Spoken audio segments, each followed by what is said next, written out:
지금의 나는 잘 살아온 걸까? 여러분은 이 질문을 들으시면 어떠신가요? 서울 은평구에 사는 61세 이정숙님은 최근 회사에서 은퇴 준비 안내를 받던 날, 이 질문이 마음속 깊이 떠올랐다고 합니다.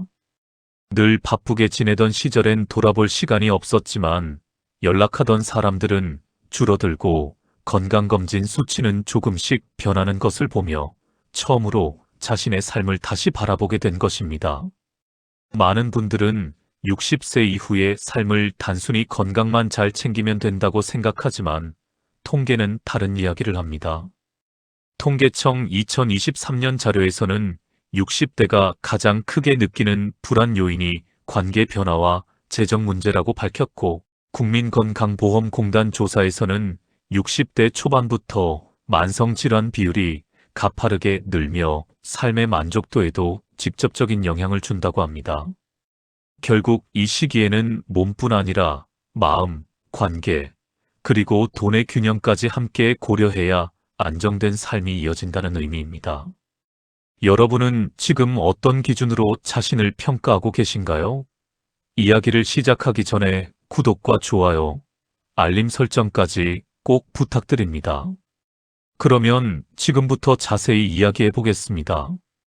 첫 번째로 60세 이후에도 여러분이 갖고 계시다면 정말 잘 살아오신 것이 바로 건강한 인간관계를 유지하는 능력입니다. 사람은 나이가 들수록 관계가 자연스럽게 줄어듭니다. 하지만 중요한 것은 사람의 수가 아니라 적은 사람이라도 서로 믿고 편하게 연락할 수 있는 관계가 남아있느냐는 점입니다. 여러분은 어떠신가요? 마음 편하게 전화를 걸 수 있는 사람이 몇 명이나 떠오르시나요? 앞서 서론에서 말씀드렸던 서울 은평구 61세 이정숙 님도 이 부분에서 큰 고민을 겪었다고 합니다. 직장 생활을 30년 가까이 하며 수많은 사람들과 함께 지냈지만 막상 은퇴가 가까워지자 연락을 주고받는 사람은 단 몇 명뿐이었다고 합니다. 어느 날 그녀는 오랜 친구에게 전화를 걸려다가 화면에 뜬 이름을 보고는 한참을 망설였다고 합니다. 그때 친구에게서 오랜만에 메시지가 왔다고 합니다.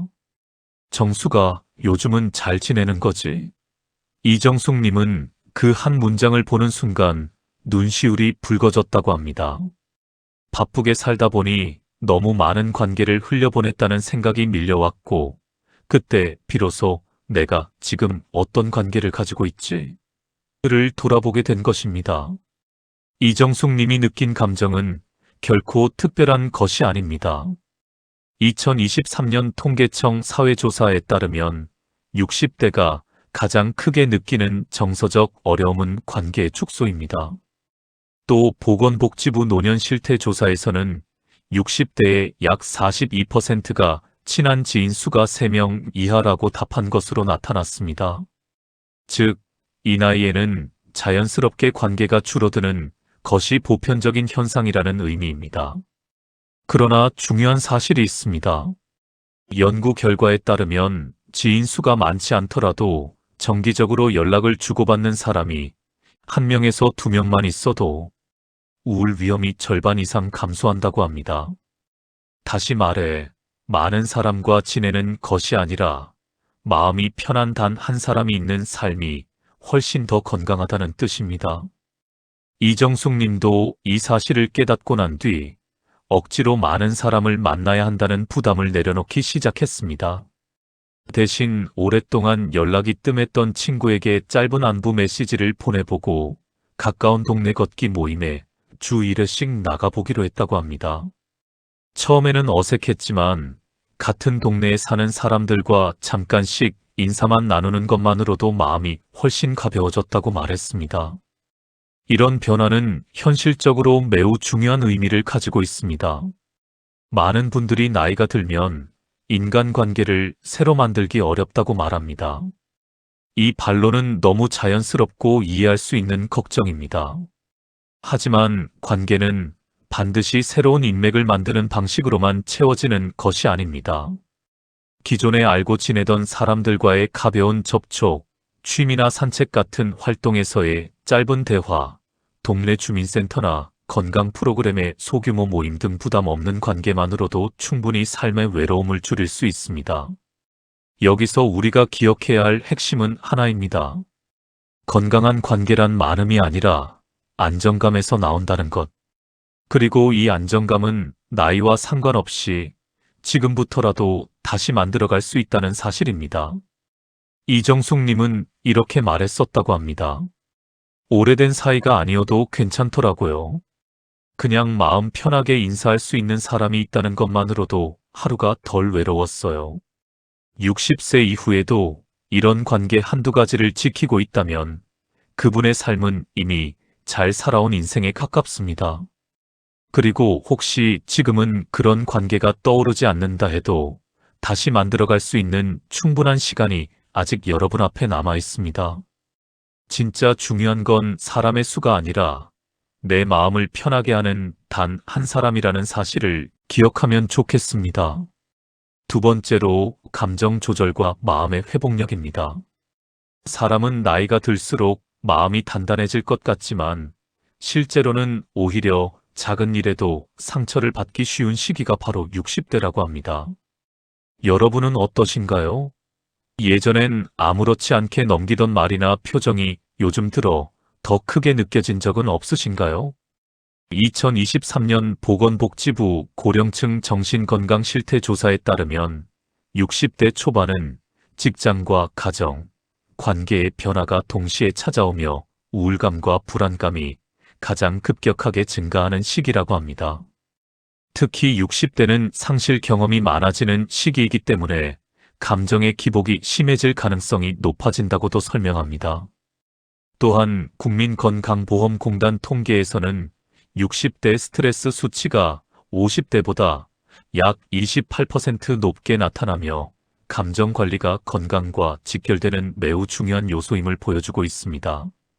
이러한 현실은 단순히 마음이 약해진다는 의미가 아니라 그만큼 인생의 구조가 크게 변하는 시기라는 뜻입니다. 그래서 이 시기에 감정을 스스로 다스릴 수 있는 힘, 즉 회복력은 단순한 성격 문제가 아니라 삶 전체를 지탱하는 중요한 능력이 됩니다. 이 점을 가장 크게 깨달은 사람이 있습니다. 수원에 사는 63세 박순애님은 35년 넘게 근무해온 회사에서 퇴직한 뒤 예상치 못한 변화를 겪었다고 합니다. 일에서 벗어나면 마음이 한결 편해질 줄 알았는데 오히려 하루하루가 불안해지고 사소한 일에도 금세 마음이 무너지는 자신을 발견한 것입니다. 그러던 어느 날 손주가 장난삼아 던진 한마디에 순간적으로 크게 화를 내고는 스스로 놀랐다고 합니다. 그날 저녁 딸이 조심스럽게 말했다고 합니다. 엄마, 요즘 좀 예민하신 것 같아요. 무슨 일 있으셨어요? 박순애님은 그 말을 듣고 거실에 한참을 앉아 계셨다고 합니다. 자신이 왜 이렇게 예민해졌는지, 왜 사소한 일에도 감정이 요동치는지 돌아보는 시간이었습니다. 그제야 그녀는 일이 사라지고 나니 나를 지탱하던 무언가도 함께 사라졌구나라는 사실을 깨닫게 되었다고 합니다. 이 경험을 계기로 박순애님은 감정 관리를 위해 다음과 같은 작은 실천들을 시작했습니다. 아침에 일어나자마자 5분만 조용히 호흡을 고르고 하루 중 감정이 흔들릴 때는 잠시 멈춰 지금 내가 왜 이렇게 느끼는지를 천천히 적어보는 습관을 들이기 시작한 것입니다. 그리고 일주일에 2번은 근처 공원을 산책하며 햇빛을 쬐는 시간을 의도적으로 가졌다고 합니다. 이 작은 변화들은 의외로 큰 효과를 가져왔습니다. 감정일기 습관을 갖는 고령층은 우울 증상이 약 30% 감소한다는 연구 결과가 있습니다.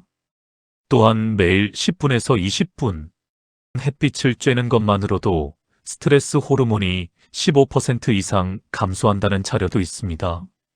즉, 감정 조절은 결코 큰 노력으로만 이루어지는 것이 아니라 아주 작은 루틴만으로도 충분히 회복력을 키울 수 있다는 이야기입니다. 물론 이런 말을 들으시면 이런 반론이 떠오를 수도 있습니다. 이 나이에 감정을 바꾼다는 게 가능할까? 이미 예민해진 마음을 되돌릴 수 있을까? 이 반론은 너무 자연스럽습니다. 하지만 전문가들은 한 가지 사실을 강조합니다. 60대 이후에는 감정을 바꾸는 것이 아니라 조절하는 힘을 키우는 것이 핵심이라고 말합니다. 감정이 없어지는 것이 아니라 감정이 올라올 때 그것에 휩쓸리지 않고 나를 다시 중심으로 돌려놓는 기술이 더 중요하다는 뜻입니다. 그래서 실천 가능한 해결책은 다음과 같이 아주 간단해야 합니다.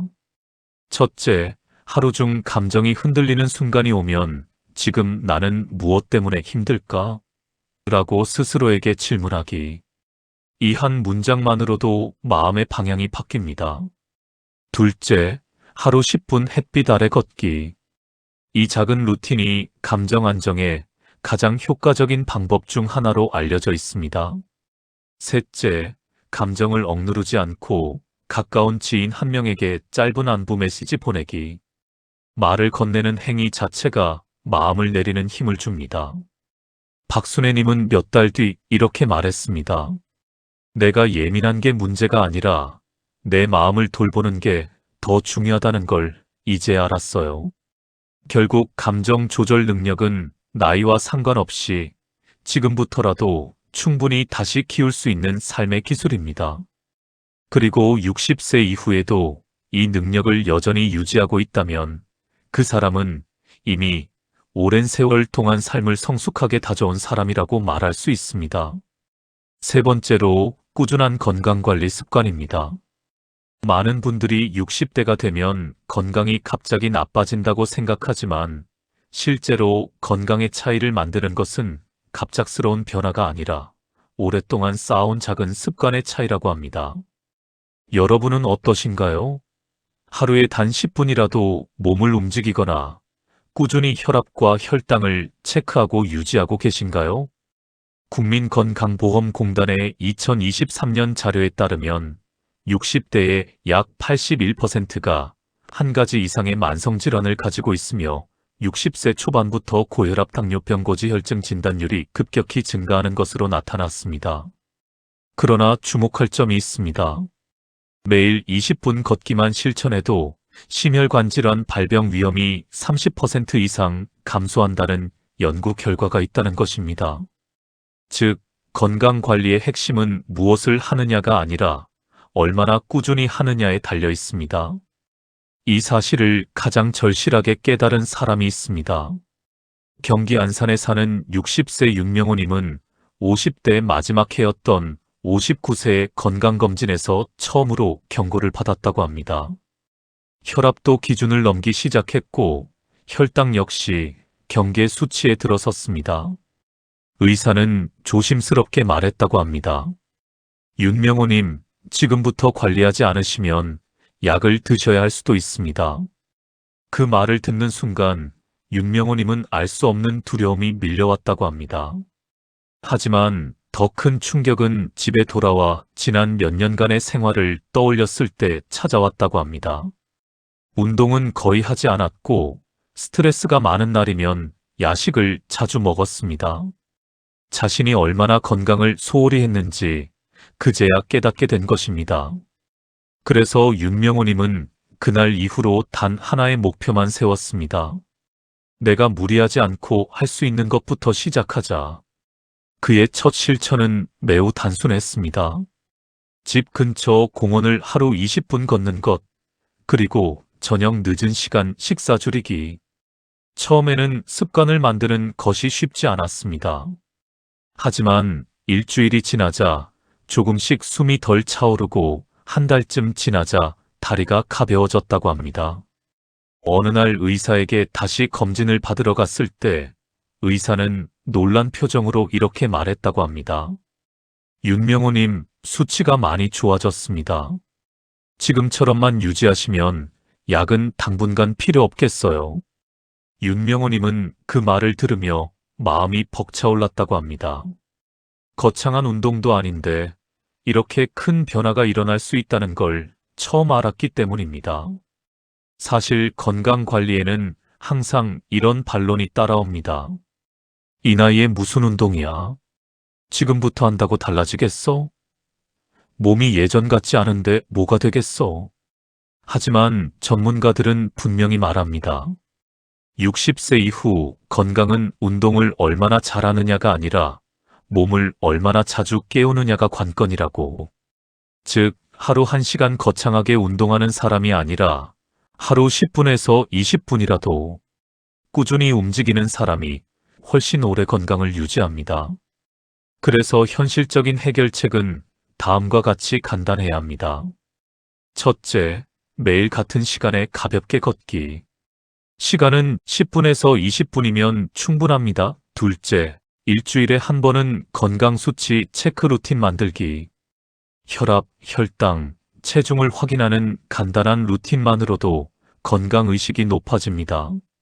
셋째, 저녁 늦은 시간 과식을 피하고 하루에 물을 조금 더 마시는 기본 습관 유지하기. 이 작은 실천들이 쌓여 결국 건강 관리가 잘 된 인생으로 이어집니다. 윤명호님은 지금도 매일 공원을 걷고 있다고 합니다. 그는 이렇게 말했습니다.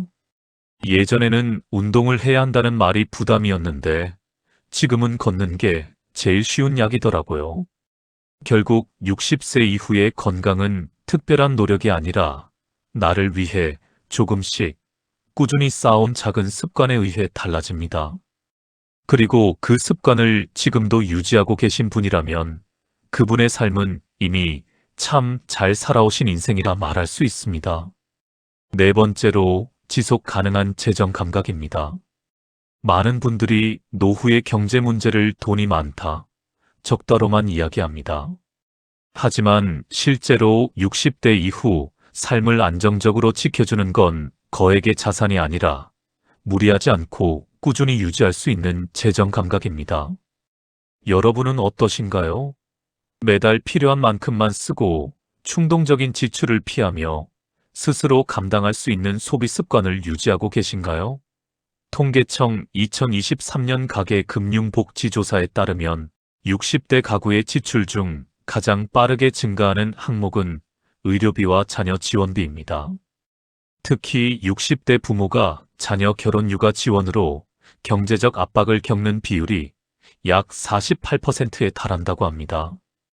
또한 금융감독원 자료를 보면 고령층 개인 파산 신청의 약 30%가 60대에서 발생하는데 가장 큰 원인은 지속 어려운 지출 구조로 나타났습니다.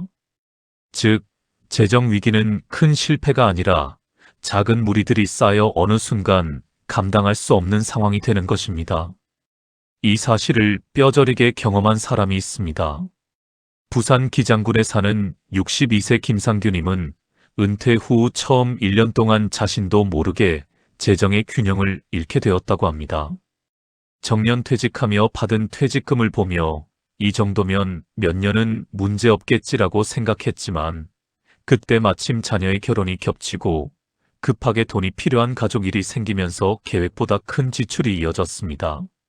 어느 날 통장을 확인한 김상규님은 속이 서늘해지는 느낌을 받았다고 합니다. 남아있어야 할 금액이 예상보다 훨씬 적게 남아있었기 때문입니다. 그날 저녁 김상규님은 아내와 오랜만에 진지한 대화를 나누게 되었습니다. 아내는 조심스럽게 말했습니다. 여보, 이제는 우리 둘이 쓰는 만큼만 쓰면 좋겠어요. 자꾸 도와주기만 하다 보면 우리도 위험해질 것 같아요. 그 말을 듣고 김상규님은 한참 동안 아무 말도 하지 못했다고 합니다. 자녀에게 해준 지원이 부담이었다는 것이 아니라 스스로의 노후를 지키는 일에 너무 무심했다는 사실을 깨달았기 때문입니다. 이후 김상규님이 재정 감각을 되찾기 위해 시작한 일들은 아주 단순했습니다.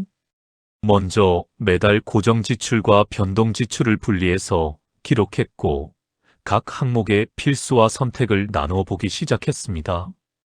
그리고 불필요한 지출을 줄이기 위해 외식 횟수와 충동적 소비를 일정한 규칙으로 제한했습니다. 이 작은 변화들은 빠르게 효과를 보였습니다. 한 달 평균 지출이 15% 정도 줄었고 초조함이나 불안감 대신 이제는 내가 관리하고 있다는 안정감이 생기기 시작했습니다. 전문가들은 이렇게 말합니다. 60대 이후의 재정은 돈을 벌어 채우는 것이 아니라 새어나가는 곳을 막는 데에서 안정이 시작된다. 또 여러 연구 결과에서도 소비 패턴을 안정적으로 유지하는 노년층이 그렇지 않은 이들보다 생활 만족도가 약 40% 높다고 나타났습니다. 이는 돈의 많고 적음이 아니라 재정 관리의 태도가 삶의 질을 좌우한다는 의미입니다. 그렇다면 현실적으로 무엇을 할 수 있을까요? 첫째, 사용 계획표가 아니라 지출 제한표를 만드는 것이 더 효과적입니다. 쓸 돈을 정해놓는 것보다 쓰지 않을 항목을 정하는 것이 훨씬 관리가 쉽기 때문입니다. 둘째, 자녀 지원은 반드시 선의의 범위에서만 하되 자신의 노후를 지키는 선을 명확히 정해두는 것이 필요합니다. 셋째, 큰 돈을 굴리는 금융 투자보다 지출을 일정하게 유지하는 것이 훨씬 현실적이고 안정적입니다. 김상규님은 어느 날 이렇게 말했다고 합니다. 돈이 많아야 안정되는 줄 알았는데 쓰는 패턴을 일정하게 잡으니 마음이 훨씬 편해지더라고요.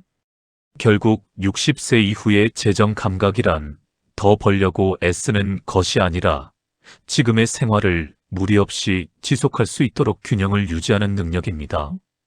그리고 그 감각을 여전히 갖고 있다면 그분은 이미 인생을 성실하게 살아오신 것입니다.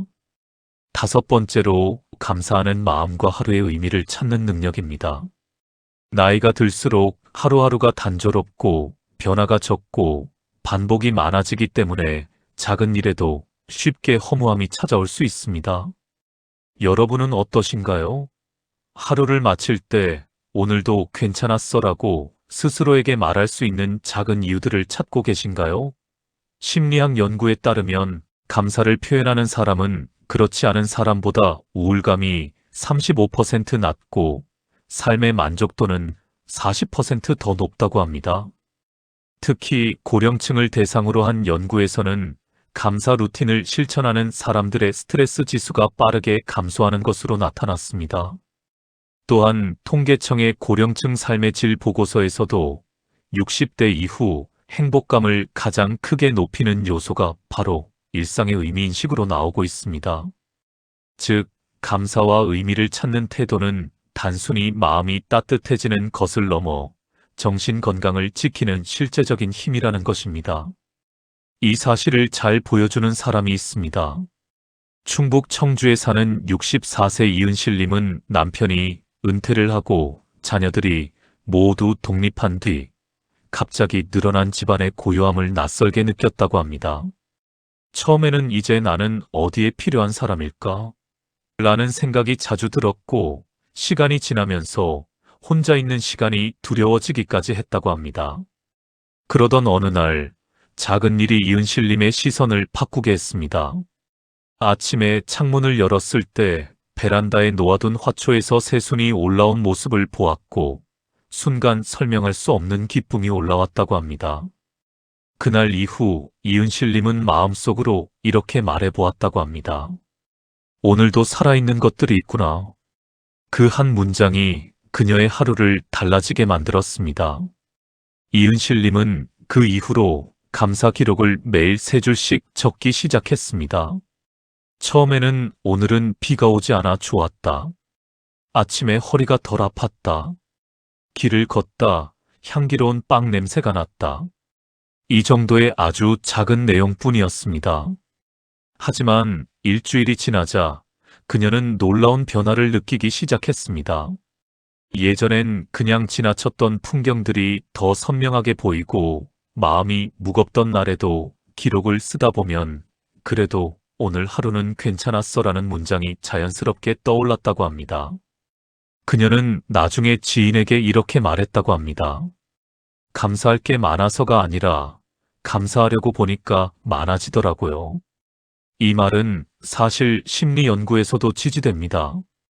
감사를 실천하는 사람들은 뇌에서 긍정 감정과 연결된 영역이 활성화되며 스트레스 관련 호르몬 수치가 감소해 정서 안정에 직접적인 효과가 나타난다고 합니다. 감사를 노력해서 하는 것이 아니라 감사를 찾는 태도가 뇌의 반응을 바꿔 삶을 더 견고하게 만드는 힘이 되는 것입니다.